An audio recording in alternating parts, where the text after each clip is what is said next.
कोल्हापूर जिल्ह्यातील काही महत्त्वाच्या बातम्या आता आपण थोडक्यात पाहणार आहोत। त्यासाठी आता पाहूया संक्षिप्त बातम्या अर्थात फास्ट न्यूज।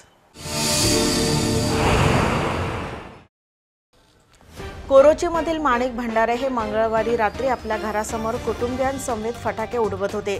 त्यावेळी मोटरसायकलवरून निघालेल्या अनोळखी 6 जणांनी माणिक भंडारे, त्यांचा मुलगा रतन आणि पत्नी मनीषा यांच्याशी फटाके उडवण्याच्या कारणावरून वाद घातला।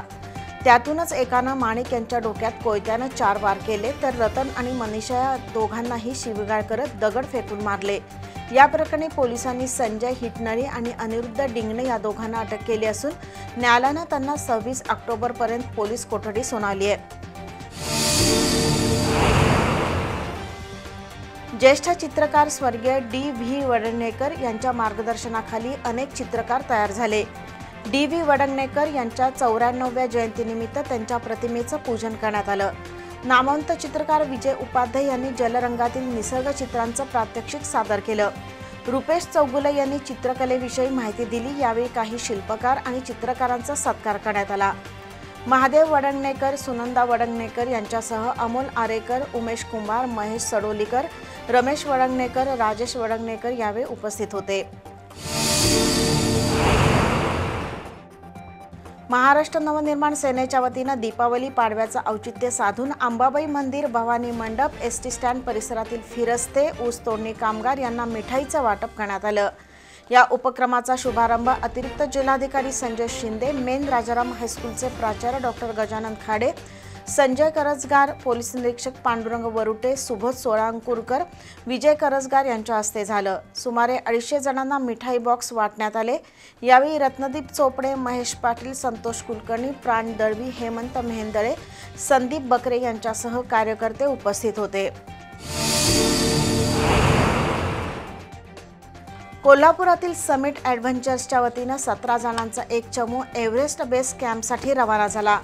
या मोहिमेत कोल्हापुरातील प्रख्यात डॉक्टर, इंजिनियर आणि कलाकार सहभागी झाले आहेत। गिर्यारोहक विनोद कांबोज आणि खुशी कांबोज यांच्या मार्गदर्शनाखाली समिट ॲडव्हेंचरनं आयोजित केलेली ही 21वी एव्हरेस्ट बेस कॅम्प मोहीम आहे।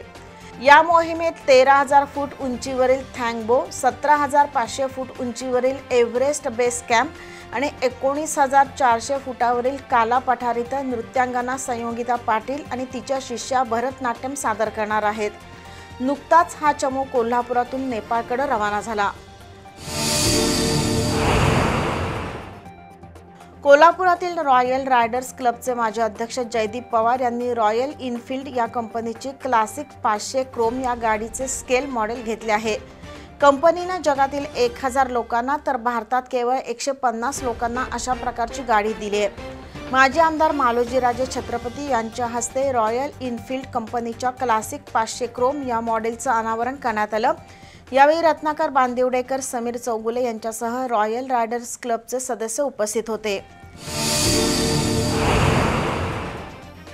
लाचखोरी विरोधात जनप्रबोधन करण्यासाठी शासनाकडून दक्षता जनजागृती सप्ताहाचं आयोजन करण्यात येतं। यंदा 27 ऑक्टोबर ते 2 नोव्हेंबर दरम्यान दक्षता आपली सामाजिक जबाबदारी ही संकल्पना घेऊन दक्षता जनजागृती सप्ताहाचं आयोजन करण्यात आलंय। या अंतर्गत विविध शाळा, महाविद्यालयात निबंध स्पर्धा घेतल्या जातील। तसंच शासकीय, निमशासकीय कार्यालयासह ग्रामपंचायत ते महापालिका स्तरावर लाच घेणार नाही अशी शपथ दिली जाणार आहे। शिवाय चित्ररथाद्वारे लाच देणं आणि घेण्याविषयी जनजागृती केली जाईल। लाच मागणाऱ्यांविषयी तक्रार कुठं करायची यासह काही शाळा, महाविद्यालयांमध्ये पोलीस उपाधीक्षक वैष्णवी पाटील यांचं व्याख्यान होणार आहे।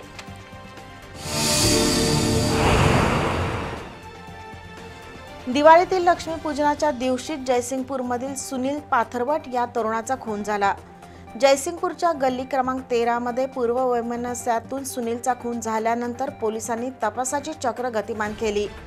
जयसिंगपूरमधील शेखर पाथरवट, सागर कलकुटकी, विजय पाथरवट, संजय पाथरवट या 4 संशयितांना पोलिसांनी ताब्यात घेतलं। जयसिंगपूर न्यायालयानं चौघांनाही 28 ऑक्टोबरपर्यंत पोलीस कोठडी सुनावली आहे। दीपावली सणानिमित्त कोल्हापुरातील प्रशांत मंडलिक यांनी गोरगरीब कुटुंबांना फराळाचं साहित्य बनवण्याचं किट वाटप केलं। शहरातील अनेक गरजू कुटुंबांना आर्थिक टंचाईमुळे दिवाळी फराळ बनवता येत नाही. अशा कुटुंबांना सुमारे 30 पदार्थ असलेल्या किटचं वाटप मंडलिक यांनी केलं. या किटसाठी त्यांना स्वामी समर्थ भक्त मंडळासह विविध कुटुंब आणि शासकीय अधिकाऱ्यांचं सहकार्य लाभलं.